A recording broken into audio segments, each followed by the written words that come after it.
The deadly devastation caused by Hurricane Dorian. That death toll now standing at 43. However, officials expect that number to rise. Rescue teams searching for survivors among the flattened homes on Marsh Harbor. Many families still waiting to find out exactly what happened to their loved ones. Rushing relief supplies to the Bahamas proving to be difficult with so much debris still to be cleaned up. Yeah, one of the many challenges. Local 10 News reporter Christian De La Rosa joins us live in Nassau right now with the despair that many are facing. Good morning again, Christian.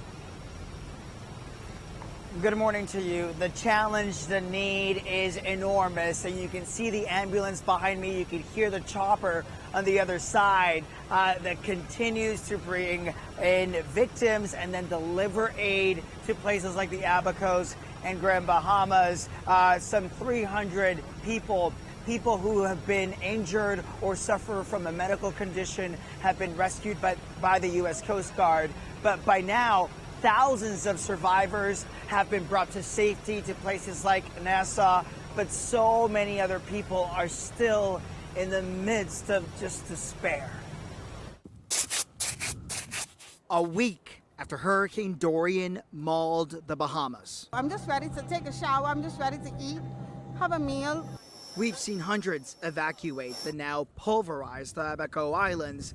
With no power, no water, and no place to live, hundreds of survivors are still trying to leave. It's rough. It's rough. It's rough. And so only thing I could say is, at this point is thank God for life. I sent all of my kids out yesterday into Nassau. Using the little gas she had in her battered car, Brenda Russell drove us inland into Treasure Cay. She wanted to show us the horror people are trying to leave behind. I'm just going to get out of the way and show you the extent of the damage here. We are told this is a Haitian community here in Treasure Cay, and it is obvious the power of the storm surge and the winds.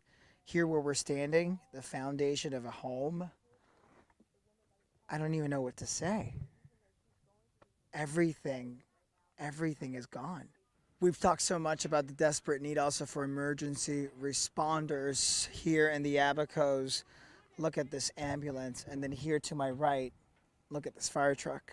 All right, no, not a problem. Thank you so much. Medical teams like Acute Air Ambulance in Fort Lauderdale are on the ground trying to help coordinate relief. I think that everybody's doing the best effort that they can. There's such devastation, as you have clearly seen up there, and we, I think, aren't really even seeing the true story, what's happening with the people that are so-called missing, that unfortunately I think will be missing for a long time. But in the midst of this crisis, some aren't losing hope. Well, as soon as we get the power and the waters are on, that everybody who left Abaco could return back home. That's your hope? Yes, my hope, to try to build the place back up. The hope of the Bahamian people. 70,000 people are believed to be homeless as this humanitarian crisis continues to unfold. We're live in Nassau, Bahamas. I'm Christian De La Rosa, Local 10 News. Christian, you and photojournalist Bob Paloma have been doing such a great job. How are the conditions in Nassau? I'm seeing reports this morning that the hospitals are overwhelmed. All these people evacuating from these out islands, where are they going to go? It's a very good question.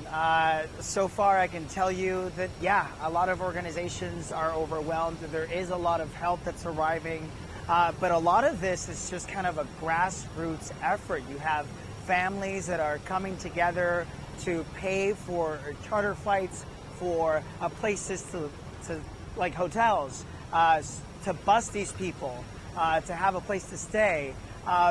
There are some challenges with coordination, I can tell you that. We've seen it. And so you have the Bahamian government on one side, the Department of Defense, the U.S. Department of Defense is also here helping to coordinate that relief. But at this point, the devastation is so enormous, so difficult to measure. The priority, of course, is on the Abacos and Grand Bahama. Once people arrive here, I can tell you people are just trying the best they can to get these people the help they need once they arrive. But I got to tell you, there's a long road ahead.